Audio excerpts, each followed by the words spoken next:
ವ್ಯತ್ಯಾಸವನ್ನು ನಾವಿಲ್ಲಿ ನೋಡಬಹುದು 135-52 ಅನ್ನೋ ವ್ಯತ್ಯಾಸವನ್ನು ನಾವೀಗ ನೋಡ್ತಾ ಇದ್ದೀವಿ. ಕೋಲಾರದ ಡೀಟೇಲ್ ಬರ್ತಾ ಇದೆ. ಜೆಡಿಎಸ್ನ ಮಲ್ಲೇಶ್ ಬಾಬು ಅವರಿಗೆ ಹಿನ್ನಡೆಯಾಗಿದೆ ಕೋಲಾರದಲ್ಲಿ.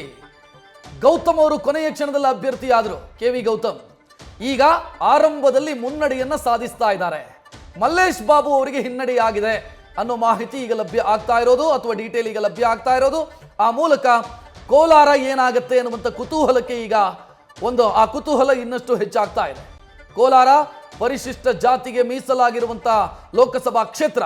ಕಾಂಗ್ರೆಸ್ಗೆ ಟಿಕೆಟ್ ಕೊಡೋದೇ ದೊಡ್ಡ ಸಮಸ್ಯೆ ಆಗಿತ್ತು. ದಕ್ಷಿಣ ಕನ್ನಡದಲ್ಲಿ ಬ್ರಿಜೇಶ್ ಚೌಟ ಮುನ್ನಡೆಯನ್ನ ಕಾಯ್ದುಕೊಂಡಿದ್ದಾರೆ. 188 ಮತಗಳನ್ನ ಪಡೆದು ಬಿಜೆಪಿಯ ಅಭ್ಯರ್ಥಿ ಮುನ್ನಡೆಯನ್ನ ಕಾಯ್ದುಕೊಂಡಿದ್ದಾರೆ. ಕಾಂಗ್ರೆಸ್ನ ಅಭ್ಯರ್ಥಿ ಪದ್ಮರಾಜ್ ಅವರಿಗೆ 92 ಮತಗಳು ಸಿಕ್ಕಿದ್ದಾವೆ. ಅಂಚೆ ಮತ ಎಣಿಕೆಯ ಅಪ್ಡೇಟ್ಸ್ ನ ನೀವು ಗಮನಿಸ್ತಾ ಇದ್ದೀರಿ. ದಕ್ಷಿಣ ಕನ್ನಡ ಲೋಕಸಭಾ ಕ್ಷೇತ್ರದಲ್ಲಿ ಬ್ರಿಜೇಶ್ ಚೌಟ 188 ಮತಗಳನ್ನ ಪಡೆದು ಮುನ್ನಡೆಯನ್ನ ಕಾಯ್ದುಕೊಂಡಿದ್ದಾರೆ. ಕಾಂಗ್ರೆಸ್ನ ಅಭ್ಯರ್ಥಿ ಪದ್ಮರಾಜ್ 92 ಮತಗಳು.